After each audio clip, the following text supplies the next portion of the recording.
Hadirin sekalian yang saya muliakan, teman-teman advokat Kadin yang sangat saya banggakan dan sangat saya sayangi. Rasanya mau meneteskan mata saya.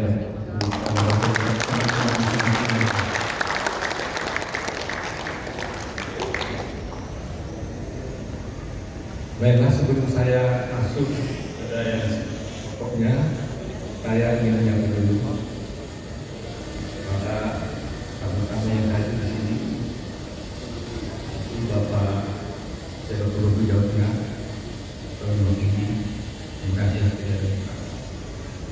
Kemudian juga Bapak Ketua Pengadilan Tinggi atau yang mewakili, Bapak Kejaksaan, Bapak Kepala Kejaksaan Tinggi Jawa Tengah, yang mewakili, Ketua Pengadilan Negeri Semarang, Bapak Budi Prasetya, Ketua Pengadilan Tinggi Agama Semarang, Bapak lain SPMH, Ketua Pengadilan Agama Semarang, Ibu Laila Ahmad Ishak, dan juga ada di sini para dokter Pengadilan Hukum dan HAM Semarang, Tejo Arwanto Esi. Terima kasih Pak dari ada di sini. Juga ucapkan pada Bapak yang hormati yang Pangdam Ponorogo, dengan juga Kapolres Semarang, mewakili dari Polda dan mewakili, dan tentunya saya menyapa juga sahabat-sahabat saya di sini, terutama Pak Ketua Umum, dan terima kasih telah menjalankan rakernas ini dengan baik. Ada Pak Sekjen, Pak Rifai, ada Ketua Hariannya ini Pak Asido, ada bendaharanya Pak Nyana Wangsa, ada juga Ketua Kadin periode 2 tahun yang lalu ya, 10 tahun yang lalu ya Pak Sutrisno. Bukan Pak Trisno dulu. Ada juga senior kita, sesepuh kita yang hebat, itu Bapak Yusuf Rijali. Ya. Ada juga di sini yang selalu aktif dan selalu berada di mana-mana, Pak Acil. Selalu di mana-mana. Ada juga senior-senior kita di sini, banyak turun gunung semua ini, yaitu Pak Jenal yang dari Jember. Terima kasih Pak Jenal. Sebentar lagi dia akan menjadi anggota DPR RI. Saya doakan. Ada Pak yang selalu muncul terus setiap rakernas mana-mana, Pak Reva Prianto. Ada senior kita juga lagi ini Pak Budi yang dari Bali. Ya, dia wakil ketua umum Sekjen Kadin Pradi juga. Ada yang paling hebat juga di dalam ini, lalu aktif di mana-mana, Pak Haryanto, ya, Sekjen Kadin Surabaya. Ada dari situ saya lihat juga Herman Stokul, ya, ada Robi, ada Haji Nurbalah, ada Harlen. Ada profesor kita ini mix kolai, ya. Nah, yang mengurus semua acara ini walaupun dia bukan ketua panitia, itu ada Pak Junaidi Semarang, ya. Ada Pak Nikolai, ya, Pak Yanto, ada Riri, ada Yakub Hasibuan. Ya. Saya kalau nggak sabar sama ini nanti saya kualat nih. Marah mereka nanti sama saya semua ya. Ada Pak Herman Dulami, ya. Ada orang ketua DPC Kadin yang luar biasa menggerakkan dinamika Kadin di Indonesia, itu ketua DPC Kadin Bandung, Yute Bongso. Ya. Ada juga Pak Ketua Harian Pradi, yaitu Pak, kok bisa saya lupa namamu? Pak Bi.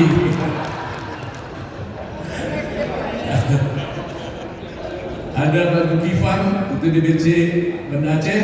Terima kasih berkenan hadir dari Aceh ke sini. Ya selalu lupa saya wakil bendahara saya selalu lupa. Anita, luar biasa ini. Ada juga Rilen, ada ibu kita yang cantik, Ibu Rita. Ada di sampingnya siapa? Alam, ya. Ada Profesor Dr. Firmanto Laksmana Ribuan. Ya. Siapa lagi yang saya sapa nih? Ya. Banyak sekali ya.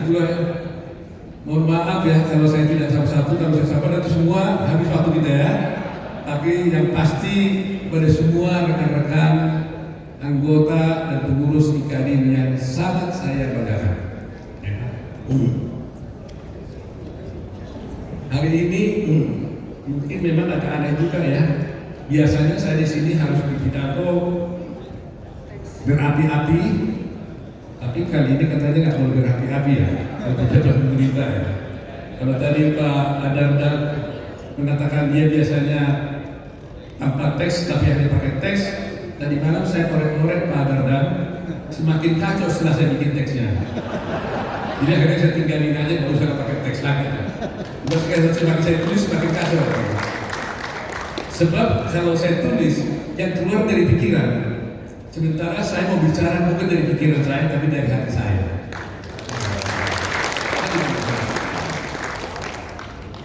Pertama-tama juga saya ucapkan terima kasih kepada seluruh anggota tadi, kemudian juga banyak saja pasti anggota Pradi juga, karena atas dukungannya lah semuanya ini menjadi kenyataan, atas dukungan, doa, semangat yang diberikan teman-teman semuanya kepada saya, sampai saya bisa menjadi Wakil Menteri Koordinator Bidang ya, Imigrasi, Asasi Manusia dan Kemasyarakatan ini. Saya merasakan itu from the bottom of my heart, bukan bohong-bohongan, bukan lip service. Ya. Saya sungguh-sungguh di grup juga saya lihat beberapa waktu lalu terus doa dari teman-teman semuanya yang begitu tulus, dari TKD atau Pradi selalu memberikan dukungan yang luar biasa. Oleh karena itu, atas nama saya pribadi, atas nama keluarga, saya ucapkan terima kasih dan sebesar-besarnya kepada teman-teman semua. Ya. Mudah-mudahan harapan teman-teman kepada saya itu bisa saya wujudkan. Ya, bisa saya wujudkan karena saya tahu apa yang menjadi pergumulan kita bersama. Ya, saya tahu. Ya.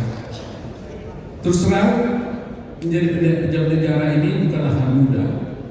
Ketika juga saya memutuskan harus terang di sini, saya harus mengatakan pergumulan saya juga tidak mudah. Ya, ketika saya diminta menerima yes or no, tidak mudah buat saya. Karena coba ibu bayangkan sekalian, 42 tahun lebih saya berkarir sebagai seorang advokat. Dan 2/3 daripada yang itu hampir semuanya juga, boleh 42 tahun lebih juga. Saya juga terus aktif di dalam organisasi profesi advokat. Jadi bayangkan bagaimana sulitnya memindahkan semua pemikiran, kebiasaan, paradigma bagi seorang profesi advokat yang begitu bebas dan mandiri, tapi harus masuk pada dunia yang baru, yang walaupun bidangnya buat saya mungkin tidak sulit, tetapi merubah paradigma, merubah cara berpikir dan kebiasaan-kebiasaan, dan merubah approach terhadap masyarakat, pasti harus berubah pendekatan-pendekatannya. Itulah yang mungkin bagian tersulit dalam hidup seorang pejabat negara yang tadinya berprofesi sebagai seorang advokat. Saya tamat tahun 81, kemudian banyak advokat dari generasi muda-muda baru. Saya akan ceritakan sedikit sebelum saya masuk sebagai ini dulu ya. Sebelum saya masuk ke toko advokat, kalau begitu saya bicara dulu sebagai orang pejabat negara dulu deh. Nah ini aja udah langsung menyimpang dari saya. Sebagai Wakil Menteri Koordinator Hukum, HAM, Imigrasi dan Pemasyarakatan, pertama-tama saya ingin menyambut baik adanya rakernas kali ini. Bukan saja karena betul saya katakan itu. Karena apa? Karena advokat, seperti dikatakan oleh Pak Ketum tadi juga, adalah salah satu penegak hukum yang bebas dan mandiri. Itu ciri khas daripada seorang advokat. Nah, oleh karena itu saya berharap, pemerintah juga berharap agar advokat, khususnya advokat IKADIP ini dapat berperan aktif, berkontribusi secara positif terhadap pembangunan hukum di negeri kita ini. Saya mau konkret bahwa advokat IKADIP disebut sebagai advokat pejuang, maka juga harus konkret dalam rangka memperjuangkan hukum. Pertama, kalau kita melihat kasus-kasus di lapas, di sini ada yang dari lapas ya. Saya dapat data bahwa 51% yang ada di lapas itu, di penjara, di lembaga pemasyarakatan, itu adalah masalah narkoba kasusnya. 51% kasus narkoba. Jadi lapas itu dihuni oleh 5% kasus narkoba.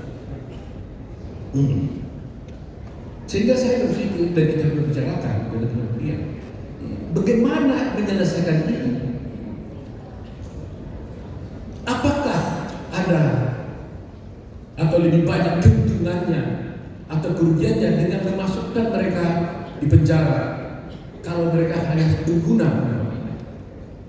Kalau untuk pengedar tentunya sudah pasti tidak ada tawar menawar. Tapi bagaimana kalau pengguna? Atau pengguna yang pertama kali? Karena seringkali juga pengguna pertama kali terus di situ akhirnya menjadi kedua kali, ketiga kali dan sebagainya. Jadi harus ada terapi terhadap ini. Tetapi tidak bisa disalahkan lapas. Karena lapas hanya menerima tahanan-tahanannya dikirim dari putusan pidana tersebut. Lapas justru menjadikan ini jadi beban karena anggaran sudah akan bertambah. Negara mengalami kerugian yang sangat besar yang biaya itu semuanya. Sehingga mungkin perlu dilakukan nanti koordinasi yang baik dengan pihak-pihak terkait, baik pengadilan, baik kejaksaan, baik kepolisian, dan juga para advokat. Di sini advokat bisa berperan, advokat bisa berperan, menginisiasi juga. Bagaimana menjelaskan? Apakah kita sependapat bahwa sebenarnya para pengguna narkoba ini adalah orang sakit yang harus disembuhkan? Ini dulu titik berpikirnya. Kalau kita sepakat mengatakan bahwa ini adalah orang sakit yang harus disembuhkan, maka tentunya bukan hukuman penjara yang dijatuhkan pada dia, tapi rehabilitasi.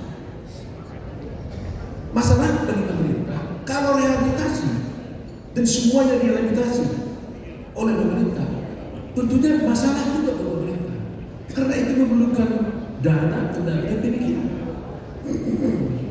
Kalau menyerahkannya kepada yang bersangkutan sebagai rehabilitasi mandiri, belum tentu juga mereka sanggup. Nah, hal inilah mungkin yang menjadi tugas kita bersama.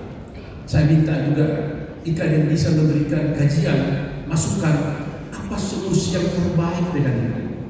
Untuk itu bisa kita komunikasikan, kita sampaikan, karena ini masalah kita bersama. Dan Anda lihat juga betapa banyak di sana masih banyaknya tahanan-tahanan hidup yang belum tereksekusi. juga perlu masukan-masukan dari IKANI. Kedua, di sini juga ada pejabat dari Kementerian Hukum dan HAM. Advokat pejuang, tentunya ciri khasnya itu harus tetap dijalankan dalam kehidupan kita sehari-hari. Kita melihat, kalau kita lihat video, kita jangan melihat pasti semua orang mempunyai cara pandang berbeda. Kemarin di dalam perjalanan saya melihat sebuah video, ada seorang yang ribut di pengadilan sampai buka baju sampai telanjang. Mohon maaf. Nanti saya berpikir, Anda mungkin melihat dia tidak buka baju, itu yang Anda lihat. Ada yang melihat mungkin hakimnya, ada yang melihat orang yang buka baju, ada yang melihat mungkin sisi yang lain. Tapi coba kita lihat dari sisi yang lebih besar. Pertanyaannya adalah kenapa itu bisa terjadi? Kenapa sampai ada orang teriak-teriak di muka sidang pengadilan dan membuka bajunya? Itu pasti karena jalurnya tersumbat, aksesnya tertutup, aksesnya kepada keadilan terhalang, akses to justice itu terputus. Kalau dia punya akses kepada keadilan itu diberikan semuanya, keributan seperti itu tidak akan ada. Kalau dia punya pengacara yang baik, maka pengacara akan menjelaskan kepada dia tentang persoalan yang sebenarnya, dan dia tidak perlu teriak-teriak di situ karena dia sudah yakini memberikan persoalannya kepada pengacaranya, persoalan dia akan selesai dan akses dia pada keadilan itu telah dibuka melalui pengacara. Jadi karena itu saya minta kepada IKANI untuk tetap mempertahankan apa yang sudah dilakukan selama ini dengan melakukan PBH, Lembaga Bantuan Hukum IKANI. Di mana-mana masih tetap saya lihat di pengadilan, tetap jalankan itu, bahkan tingkatkan, perjuangkan. Itu adalah salah satu untuk memberikan akses kepada keadilan bagi rakyat yang terlalu. Kalau sampai lembaga bantuan hukum di negeri ini tidak ada, pasti pengadilan tidak akan mampu melaksanakan tugas itu. Pengadilan akan macet. Karena ada kewajiban dalam undang-undang setiap orang yang diancam 25 tahun harus didampingi pengacara. Kalau LBH yang tidak ada, bagaimana pengadilan menyediakan itu? Macet semua pengadilan. Jadi oleh karena itu juga pengadilan sebenarnya harus berterima kasih kepada para advokat yang mau membuktikan dirinya sebagai seorang penegak hukum, memberikan bantuan hukum cuma-cuma. Di sini cara pandang dia, jangan pengadilan melihatnya cukup beban, justru harus berterima kasih. Inilah paradigma yang harus kita buka di dalam bernegara ini. Yang ketiga, yang terakhir, saya ingin sampaikan seperti yang ada tadi bilang, saya betul-betul menghormati Pak Prabowo Subianto secara pribadi. Sebelum juga saya disebut datang beberapa puluh tahun yang lalu, karena banyak hal dan saya gabung beliau. Tetapi hanya satu yang ingin saya sampaikan, bahwa Pak Prabowo Subianto sebagai presiden memang betul-betul dia selalu berpihak kepada rakyat. Itu bukan lip service. Saya sudah jalani berapa puluh tahun bersama beliau. Titik pembicaraan betul-betul semua rakyat. Sampai terakhir dia juga bicara tentang hutang-hutang dari petani nelayan harus dihapuskan. Untuk apa ada hutang yang ada di situ? Toh itu dalam buku bank sudah dicoret. Tapi gara-gara itu terdaftar di dalam buku bank, mengakibatkan apa? Mengakibatkan orang ini tidak bisa hutang di bank karena sudah di blacklist. Langsung dihapuskan. Itu gerakan pertama. Dari pengalaman kita juga bagaimana dia sebelum jadi presiden itu sudah membela rakyat miskin di Malaysia. Dan selalu ketika kita bertemu dengan beliau dan arahan beliau baik di Magelang di mana, selalu kalimat kuncinya adalah harus berpihak pada rakyat. Dan setiap doa makan kami bersama beliau, doanya dia sudah mengatakan berikanlah orang-orang yang belum makan, orang rakyat yang makan, dan lindungi mereka, berikan mereka kemakmuran. Itu selalu dua, bukan satu kali dua kali. Setiap makan itu dua beliau.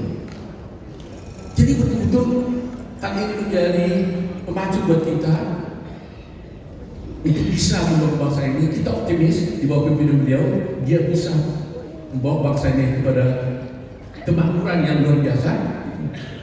Oleh karena itu, mari memberikan dukungan kuat pada dia agar apa yang dicita-citakannya, seperti tadi yang Pak Ketua Umum kita bilang, pemberantasan korupsi harus dilakukan dengan tegas dan keras. Dan di internal kami yang tidak boleh saya buka di sini juga semua nafas yang sama melakukan pemberantasan korupsi, dan semuanya harus berpihak kepada rakyat. Banyak hal yang disampaikan, tapi ini yang bisa sampaikan intinya adalah bahwa Kadin harus ikut serta mengambil bagian. Jangan kita hanya menyerahkan kepada presiden. Maka kita juga gerakan dalam presiden harus kita dukung. Roda berputar, kita juga harus diputar rodanya semakin kencang. Jangan hanya kita diputar oleh roda pembangunan yang dibawa oleh Pak Prabowo. Pak Prabowo memutar roda pembangunan, roda pemberantasan korupsi.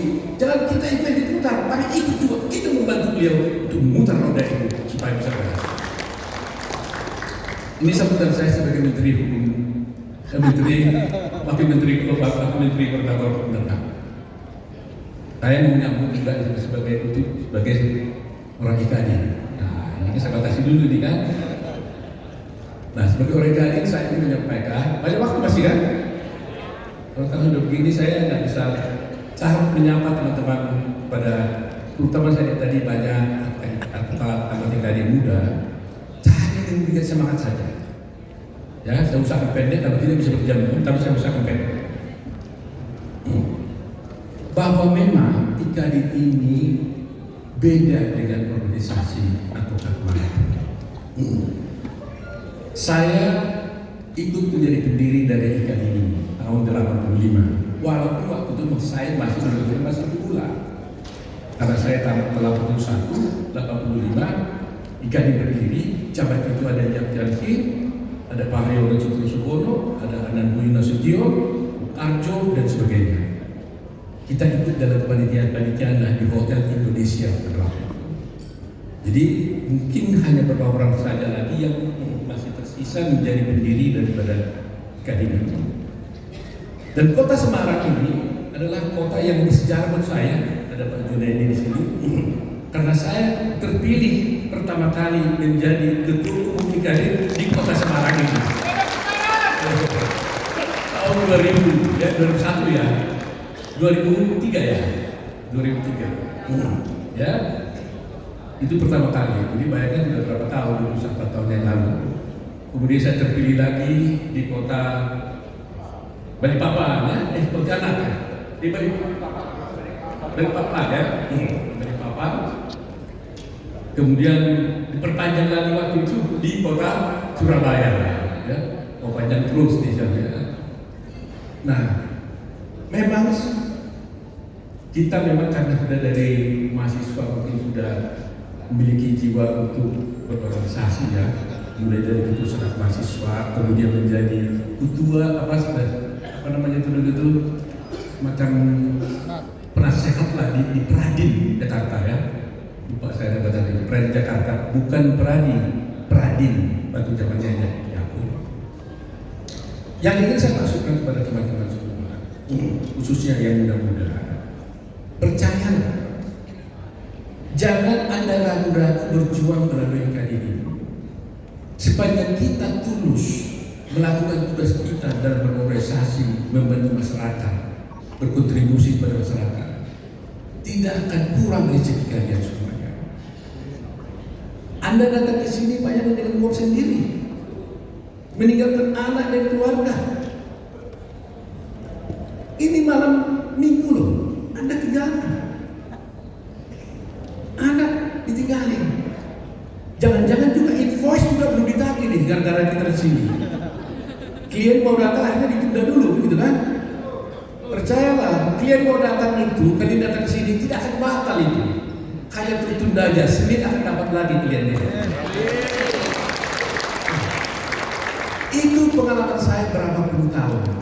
Tuhan itu maha baik. Syaratnya hanya satu, tulus. Ya, Anda hebat apapun kalau tidak tulus, sia-sia. Tulus, lakukan yang terbaik. Katakan apa yang dapat saya berikan kepada negara, kepada ikan ini. Itu kemudian. Saya juga sama di dalam pemerintah di sekarang. Saya bilang sama teman-teman, saya nggak pernah berpikir saya dapat apa daripada jabatan pemimpin ini. Nggak pikir. Saya hanya mikir apa yang bisa saya berikan, itu aja saya pikir sekarang.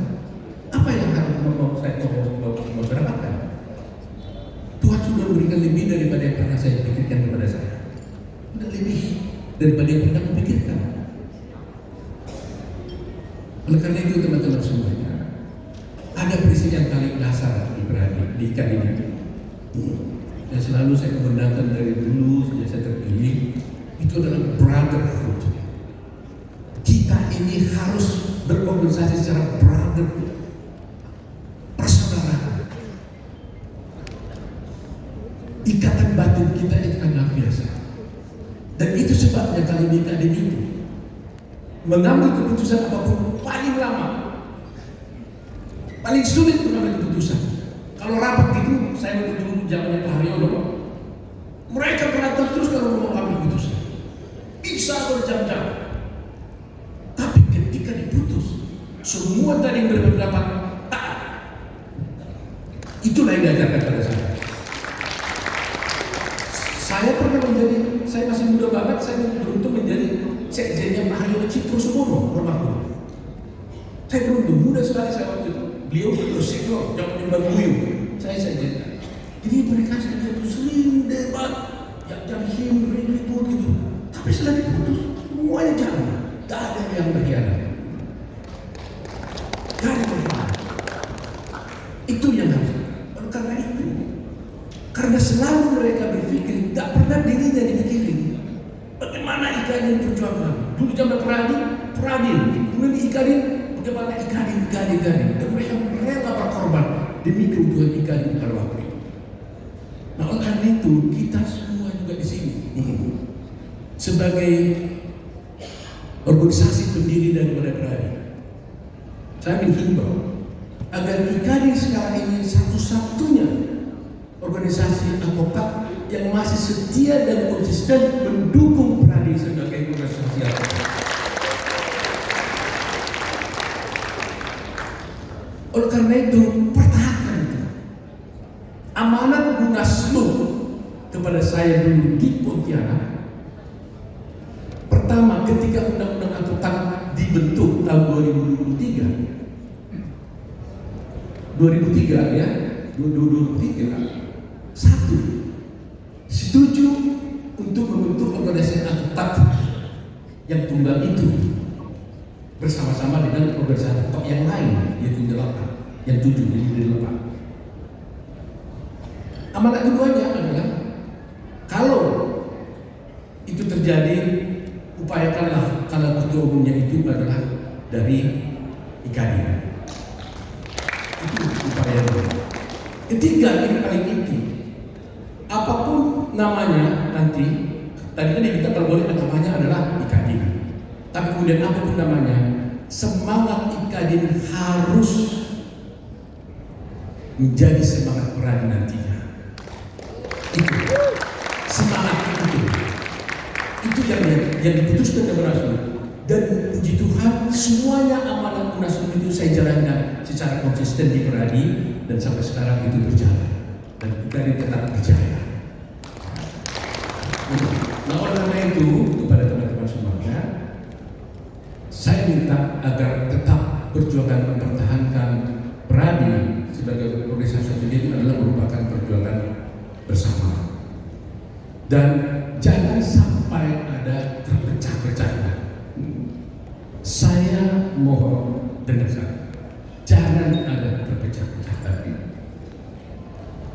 Pradin yang sudah kita buat bagus, sudah berjalan seperti ini, jangan terpecah-pecah lagi. Anda boleh berambisi, tapi ukurlah ambisi itu, jangan sampai membuat gara-gara di situ Pradin itu menjadi pecah. Kita orang boleh. Ancaman yang terjadi adalah bisa dari dalam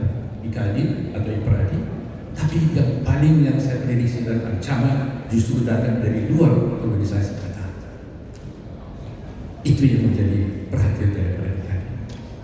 Karena mungkin waktu saya tidak pernah banyak lagi berbicara dengan Kadin, saya gunakan kesempatan untuk memberikan ucapan seperti ini karena sudah mengalami berbagai pergumulan, dinamika Kadin terus menerus, mulai perpecahan di Ancol, perpecahan di Balikpapan, perpecahan terakhir lagi sekarang ini sudah saya alami, capek. Jadi intisarinya nggak ada gunanya. Kita melakukan hal-hal lain bersatu, berkuat, oke, supaya kita bisa berpartisipasi di dalam pembangunan hukum kita ini. Jadi itulah teman-teman dari Kadin, ya, terutama yang muda-muda, sudah katakan bahwa saya melakoni tugas saya sebagai organisasi profesi sudah berpuluh tahun secara aktif dan terus menerus. Tidak ada satu tahun pun atau bulan pun yang saya terputus mengikuti perjuangan itu dengan segala dinamikanya, ya, dengan segala dinamikanya. Ya, mudah-mudahan Kadin sebagai organisasi perjuangan tetap mempertahankan citranya sebagai pejuang, tapi pada dimana dia berjuang untuk kepentingan bangsa dan negara, berjuang untuk kepentingan bangsa dan negara dan kepentingan para advokat Indonesia, khususnya para pencari keadilan. Demikian teman-teman semuanya, salam sayang saya, salam hormat saya, salam salut saya kepada semua anggota Kadin dan berada. Ingat, saya tetap seperti yang dulu, tidak berubah. Anytime telepon saya, anytime bertemu di mana, nggak ada masalah dengan saya. Oto Hasibuan tetap Oto Hasibuan yang dulu Anda kenal, dan sampai sekarang dan sampai kapanpun kita bersaudara, bisa bersahabat, berkawan kembali. Ya, salam saya. Terima kasih. Kami mohon kepada foto untuk tetap berada di depan untuk mengumpul sebagai tanda acara Kadin 2024 resmi dibuka. Kami persilakan maju ke depan untuk mendampingi foto. Kami persilakan Ketua Umum DPP Kadin Bapak Dr. Ardada Ahmad SMH, Sekretaris Jenderal Bapak Rifai Kusuma Negara, Ketua Harian Dr. Suhendra Asinabuka Barat SHSMMH, Bapak Bendahara Dr. Yana Maksa SHMH, Ketua Panitia Pusat Dr. Acil Suyanto SHMH MBA, dan juga Ketua Panitia Daerah Bapak Sunarto SHMH. Baik, Bapak Ibu hadirin sekalian. Baik, kami undang untuk penjabat Gubernur Jawa Tengah atau yang mewakili bersama dengan Kapolda Jawa Tengah atau yang mewakili untuk bisa ikut mendampingi. Mohon berkenan juga untuk Bapak Kapolda.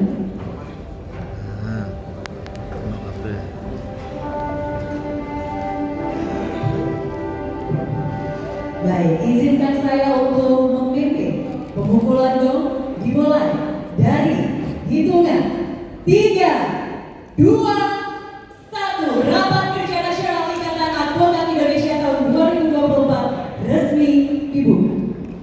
Dengan memohon izin pada Tuhan Yang Maha Kuasa, dengan ini saya nyatakan membuka Rapat Kerja Nasional Ikatan Advokat Indonesia di Semarang tahun 2024.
Diponegoro Semarang yang menjadi pengiring dalam paduan suara kita hari ini. Bapak Ibu sekalian, yang tadi dari atas panggung bisa bersiap untuk foto beserta seluruh peserta Rakernas. Baik, Bapak Ibu tamu undangan mohon tetap di depan untuk bisa berfoto bersama dengan menghadap panggung dan membelakangi peserta. Menghadap panggung dan membelakangi peserta.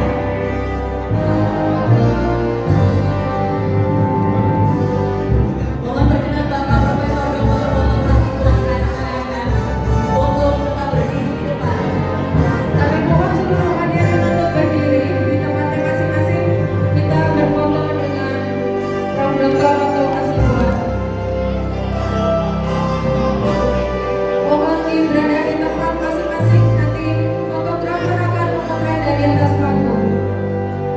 Mohon panitia membantu Profesor Otto beserta jajaran pimpinan DPP, Kadin dan juga tamu kehormatan tamu undangan untuk berfoto menghadap ke panggung. Berfoto menghadap ke panggung, fotografer dari atas panggung.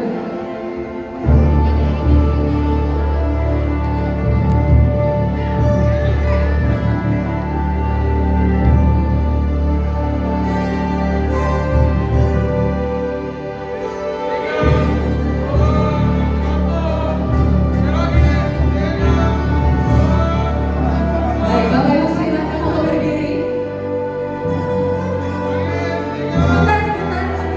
Kita tahan terlebih dahulu. Zahra, lagi foto Zahra. Oke. Baik. Terima kasih untuk Profesor Dr. Otto Hasibuan SMM untuk sambutan sekaligus keynote speech sebagai pengantar seminar revitalisasi Spirit Kadin sebagai organisasi advokat dan perjuangan dalam mewujudkan penegakan hukum yang berkeadilan.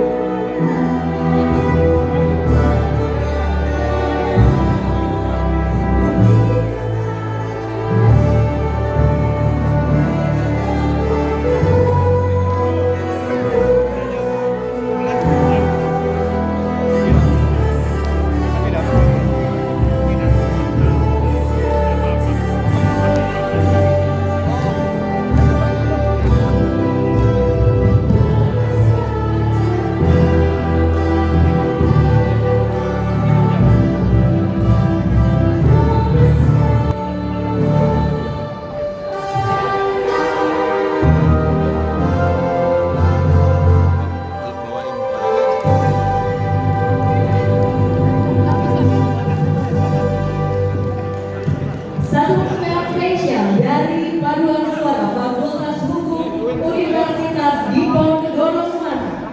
Medley lagu Indonesia. Itu aja di kantor aja ya. Di kantor aja ya. Baik, demikian.